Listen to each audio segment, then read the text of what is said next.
महालक्ष्मी नमः। राधे राधे दोस्तों, आप सभी का मेरे चैनल में स्वागत है। दोस्तों, आज की वीडियो में हम महालक्ष्मी व्रत कथा सुनाने जा रहे हैं, जिसको सुनने मात्र से ही आपके घर में माता लक्ष्मी का आगमन होता है, आपके घर में धन धान्य के भंडारे भरते हैं। और इस कथा का श्रवण मार्गशीर्ष माह में अवश्य करना चाहिए। जो भी प्राणी इस व्रत को करता है या इस व्रत कथा को सुनता है तो माता लक्ष्मी अपनी कृपा उस पर अवश्य ही करती हैं। चलिए दोस्तों, कथा प्रारंभ करते हैं। बोलिए महालक्ष्मी माता की जय। एक गांव में एक गरीब ब्राह्मण रहता था। वह दिन प्रतिदिन भगवान विष्णु की आराधना करता था। भगवान विष्णु उसकी भक्ति से बहुत प्रसन्न हुए। उन्होंने अपने प्रिय भक्त को दर्शन दिए। साथ ही ब्राह्मण से कहा कि तुम्हें जो वर मांगना है तुम मांग सकते हो। जब ब्राह्मण ने इच्छा जाहिर करते हुए कहा कि वह चाहता है कि उसके घर में माता लक्ष्मी का वास हो जाए, इसके बाद भगवान विष्णु ने उस ब्राह्मण को अपने घर में मां लक्ष्मी को बुलाने का तरीका बताया। भगवान विष्णु ने बताया कि तुम्हारे घर से कुछ ही दूरी पर जो मंदिर है वहां एक स्त्री आती है और वहां आकर वह उपले थापती है, तो तुम्हें उसे अपने घर आने का आमंत्रण देना होगा। वही मां लक्ष्मी है।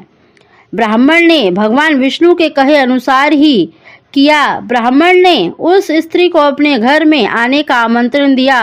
तब माता लक्ष्मी ने उस ब्राह्मण से कहा कि वह 16 दिन के लिए मां लक्ष्मी की पूजा करे। मां लक्ष्मी के कहे अनुसार ब्राह्मण ने 16 दिन तक माता लक्ष्मी की उपासना की। मां लक्ष्मी ने उस ब्राह्मण को आशीर्वाद दिया, उसके घर में निवास किया। तभी से जो भी व्यक्ति मार्गशीर्ष महीने में मां लक्ष्मी के इन 16 दिनों का उपवास करता है, मां लक्ष्मी उससे प्रसन्न होकर उसे सुख समृद्धि का आशीर्वाद देती हैं।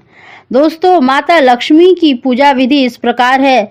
सबसे पहले एक चौकी पर मां लक्ष्मी और भगवान गणेश की मूर्ति की स्थापना करें। ध्यान रखें कि मूर्ति का मुख पूर्व या पश्चिम दिशा में रखें।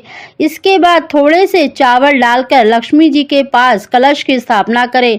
कलश के ऊपर एक नारियल में कपड़ा बांधकर रखें। इसके बाद गणेश जी और चावल की 16 ढेरियां बनाएं। ये 16 मातृका की प्रतीक है। नवग्रह और षोडश मातृका के बीच स्वास्तिका का चिन्ह बनाएं। साथ ही 11 दीपक, खील, बतासे, मिठाई, वस्त्र, आभूषण, चंदन का लेप, सिंदूर, कुमकुम, सुपारी, पान, फूल, दुर्वा, चावल, लौंग, इलायची, केसर, कपूर, हल्दी, धूप, अगरबत्ती। इसके बाद विधि विधान के साथ पूजन करें। सबसे पहले कथा का पाठ करें और अंत में भगवान गणेश और माता लक्ष्मी की आरती करें। यह व्रत पूजा करने से माता लक्ष्मी प्रसन्न होती हैं तथा सुख, शांति एवं धन संपत्ति प्राप्त होती है। यह व्रत करने वाले स्त्री तथा पुरुष दोनों ही मन से स्वस्थ एवं आनंदमय होने चाहिए। इस व्रत को किसी भी महीने के प्रथम गुरुवार से शुरू कर सकते हैं। विधि नियम अनुसार हर गुरुवार को माता लक्ष्मी का व्रत करें। श्री महालक्ष्मी की व्रत कथा को पढ़ें। लगातार 8 गुरुवार को व्रत का पालन करने पर अंतिम गुरुवार को समापन करें। वैसे यह व्रत पूजा पूरे वर्ष भर भी कर सकते हैं। पूरे वर्ष भर हर गुरुवार के देवी की प्रतिमा या फोटो के सामने बैठकर व्रत कथा पढ़ें।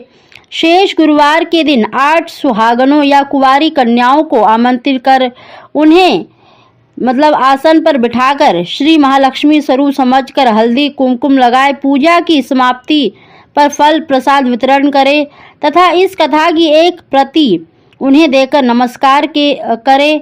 केवल नारी ही नहीं अपितु पुरुष भी यह व्रत कर सकते हैं। वे सुहागन या कुंवारी को आमंत्रित कर उन्हें हाथ में चंदन कुमकुम प्रदान करें तथा व्रत कथा की एक प्रति देकर उन्हें प्रणाम करें। पुरुषों को भी इस व्रत कथा को पढ़ना चाहिए। जिस दिन व्रत हो उपवास करें, दूध फलाहार करें, खाली पेट ना रहे। रात को भोजन करने से पहले देवी को भोग लगाए एवं परिवार के साथ भोजन करें। पद्म पुराण में यह व्रत ग्रस्त जनों के लिए बताया गया है। इस पूजा को पति पत्नी मिलकर भी कर सकते हैं। अगर किसी कारण से पूजा में बाधा आए और औरों से पूजा करवा लेनी चाहिए। पर खुद उपवास अवश्य करें, उस गुरुवार को गिनती में ना लें। जैसे स्त्री के मासिक धर्म होते हैं, उन दिनों में व्रत आपको जरूर रखना है, लेकिन आप पूजा किसी और से कर सकते हैं, लेकिन वो जो गुरुवार है वो गिनती में नहीं आएगा।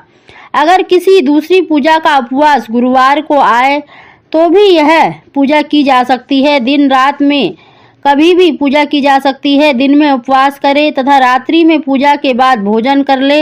इस व्रत कथा को सुनने के लिए अपने आस पड़ोस के लोगों को भी या रिश्तेदारों को तथा घर के लोगों को बुलाएं। व्रत कथा पढ़ते समय शांति एवं एकाग्रता बरतें। अगहन मास, जिसे मार्गशीर्ष माह, पहले गुरुवार को व्रत करें और अंतिम गुरुवार को उसका समापन करें। अगर माह में 5 गुरुवार आए तो 5 गुरुवार को उस दिन अमावस्या या पूर्णिमा हो तो भी पूजा करें। इस प्रकार मार्गशीर्ष माह में महालक्ष्मी व्रत कथा का श्रवण अवश्य करें। इस प्रकार महालक्ष्मी व्रत कथा सुनने से, पढ़ने से, व्रत करने से माता लक्ष्मी की सदैव आपके ऊपर कृपा बनी रहती है। आपके घर में माता लक्ष्मी का स्थायी वास रहता है। बोलिए माता लक्ष्मी की।